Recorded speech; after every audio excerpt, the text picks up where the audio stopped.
Hi everybody, it's Gemma. Welcome back to Pampered Wolf and welcome to Foundation Friday, where today it is an affordable foundation review and a heavily requested one at that. Today we are going to be reviewing the Elf Camo CC Cream and I am super excited to share my thoughts on this. If I can save you a little bit of money where foundation goes, then, you know, I am all for that. And if I can save myself some money as well, I'm definitely all for that because I don't like to spend a lot.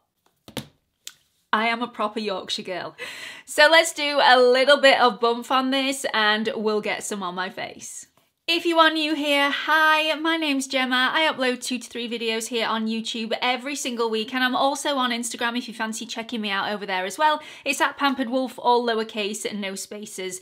I would really appreciate it if you would come and join the Pampered Wolf pack. We are a really friendly bunch by clicking on that subscribe button and also the notification bell so you don't miss any future uploads. So this is the Elf Camo CC Cream. It's £14 in the UK. You get 30 grams worth of product, which is 1.05 ounces. This comes in 20 different shades, and I feel like this could be slightly better if it had more in the fair category, which would suit me, and more in the deep category, which would suit anybody with a deeper skin tone. This seems to be quite concentrated on the medium skin tone selection. So if you do have a medium skin tone, you will look out on this. You really will. So I've gone for the shade 120N, which is the fairest of the skin tones. This is fair with neutral undertones, and this does have a shade match guarantee. So they say that you can buy this. If it's not the right shade, they will reimburse you for it. So this gives a medium to full coverage, and it's supposed to give a natural finish. And obviously the CC part of this CC cream stands for color correcting. So this also should even all of your skin tone out, including any redness or discoloration.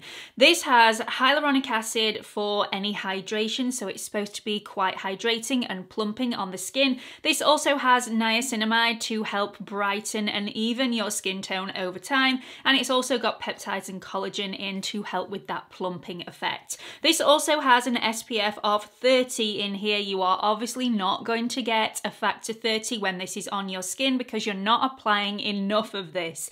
You will probably get between 3 and 6 SPF, depending on how much of this you apply. So definitely be careful if you are only using this and this alone as your sun protection. This is cruelty-free and it's vegan. Let's get some on. Okay, so as per usual, I already have all of my skincare on my skin and I've given that plenty of time, so 10 to 20 minutes to sink into my skin before I'm applying this foundation. Now, it's been a lot longer than that today. It's probably been around about an hour, but you don't need to leave that long. I just got doing something and then it took a lot longer than I actually thought it was going to take, which is always the case. So I absolutely love this squeezy tube bottle. It's really travel friendly and it also has a pump, so you don't actually have to squeeze any out. You can just pump it out the bottom and get the same amount every single time. So I really like that about this. Let me just squeeze some onto the back of my hand. Now I'm just going to do one pump for now. This is quite a stiff, sturdy product, but it's not overly stiff when you touch it. I've got a feeling this is going to melt into the skin as soon as I apply it. So as per usual, I'm going to do one side of my face with a brush and one side of my face with a sponge so that we can see the difference. So I'm going to go straight in. Wow. Now this is coverage. This is serious coverage. I've gone for the shade Fair, which is 120, and I've gone in with far too much product already. So I'm going to have to spread this out, which is quite easy to do. Wow. Very, very easy to spread even with a brush. So I made a huge mistake by applying too much, but it was very easily rectified. Impressed. So I'm going to try and get a tinier amount. So I'm actually applying some to my brush and then I'm tapping a little bit off the brush so that I can just use it a bit more sparingly. I mean, it doesn't look the most flattering on my skin at this moment in time, but it may need to settle. It has sort of accentuated my pores around here a little bit, which I don't like, around here a little bit, which again I don't like. and it's sat in some dryness here, which has accentuated the dryness a little bit, but again, it's not too bad. This is literally just after application. So let's see how it applies with a sponge on the other side. This is evening everything out, so it's a great CC cream. I am going to need the tiniest bit more product, but I've only just used what's on the back of my hand. So that was one pump. So it does give good coverage with very little product. And yeah, I think this side of my face is far, far more flattering. Now, again, I did make the mistake of applying too much product to this side of my face, but I thought I'd rectified it and been able to spread this around. And I mean, I don't think it looks bad at all. It definitely doesn't look bad, but it definitely doesn't look as nice as this side. So it definitely has really good coverage, and the CC aspect of this is really good. So I have a little red blemish in the middle of my forehead, which has been there for probably the last 6 or 7 videos. It just won't go. I'm not quite sure what's happening. It just will not go. And a lot of foundations don't cover that up, especially at the level of coverage that I prefer. So this is hardly any product on my face, and you cannot see that little red blemish in the center of my forehead. So I'm impressed with that for sure. I'm just not sure I'm in love with this foundation at this stage. And the reason I'm not loving it is because it's got a slight radiance to this that is unflattering. So it's accentuated every single little bit of texture around my cheek area, around my nose area. It's accentuating my dryness, which is considerable, by the way. I mean, I do have a lot of patchy dryness around here, so I'm not saying this is going to be the same for every single person with dry skin. At the moment, my dry skin is, you know, it's a lot. It really is a lot.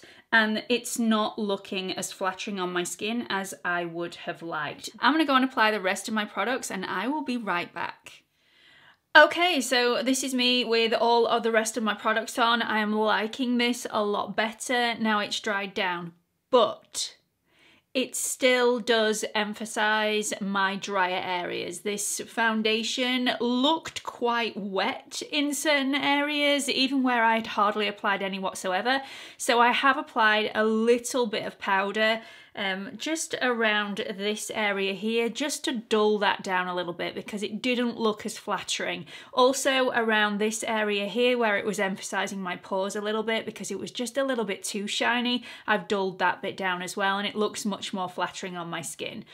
This does though sit in a lot of dryness. Now I am going to show you this in natural lighting. So when I first applied this, it did try and collect in the smile line at the corner of my mouth on the left hand side where I applied the foundation with a brush.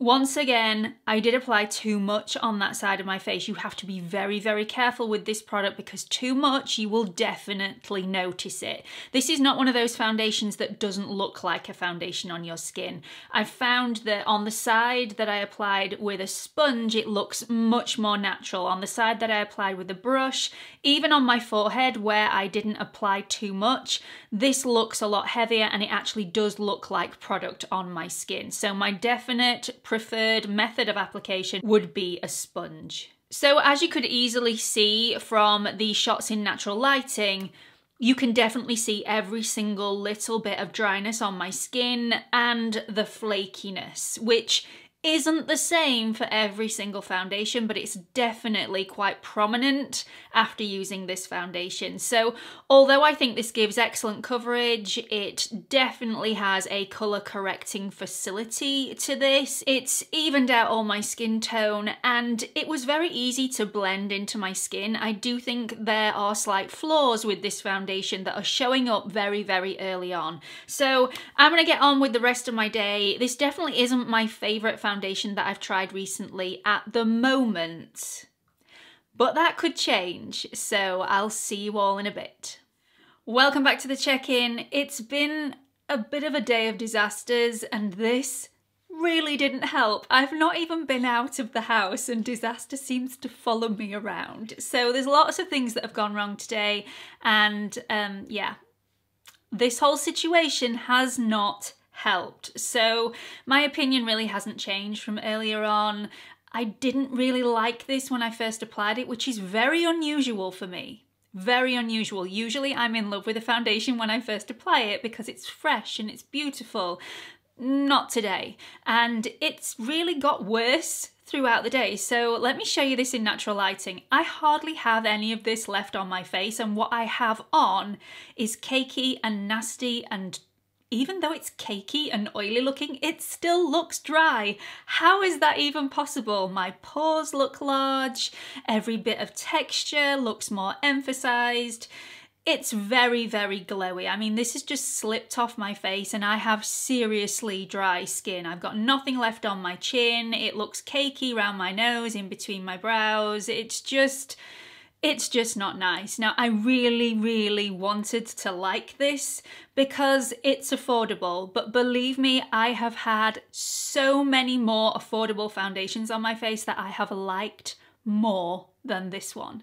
I have liked 10 times more than this one. So there are positives and there are negatives to this foundation. So let's go through the positives first. So the first positive is that it's £14 in the UK, $14 in the US. So if you go out, try it and absolutely love it, brilliant, absolute result. If you really hate it, it's £14, which I would consider quite a lot of money for an affordable foundation, but again, not as much as if you went and bought a high-end foundation for £40 or £50 and really hated that. That would be disastrous.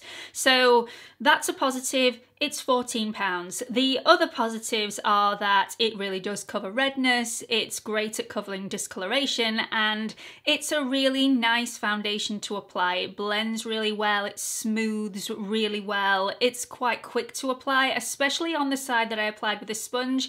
I really liked that side when I first applied it, not so much on the side with the brush. So let's go into the negatives. There are a few more. So the first one, this is not transfer resistant, quite the opposite. In fact, I felt like if I've touched my face, it's transferred onto my fingertips, which is probably why I have none left on my skin, because I'm a face toucher, and having a foundation that lifts so easily is a problem for me. This also emphasizes all of my texture, some of my pores, more of my pores the longer this has been on my skin, because the longer it's been on my skin, the shinier it's got. So it's sort of been a beacon to my pores and my texture.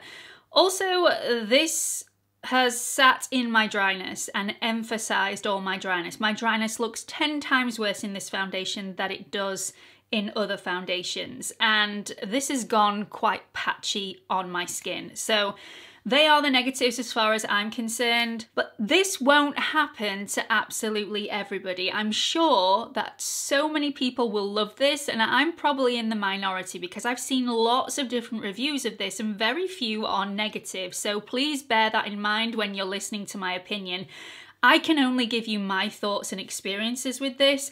I would really appreciate it if you've already tried this foundation and you completely disagree with me or you agree with me. Let everybody know in the comments section, because the more people give their experiences, the more information people have on board before they make their decision on whether to go out and purchase this for themselves. So like I said before, I have had a lot of affordable foundations on my skin. All of them pretty much are nicer than this one, but I am going to persevere. I am going to try this out again several times just to see if I can master it, and I will be trying through gritted teeth though. I will let you know in a future faves and fails if my opinion does change at all. So I hope you've enjoyed this video. If you've tried this foundation out already, if you love it, if you hate it, do let everybody know your thoughts and experiences in the comments section below, and hope to see you all in the next video. Bye everyone.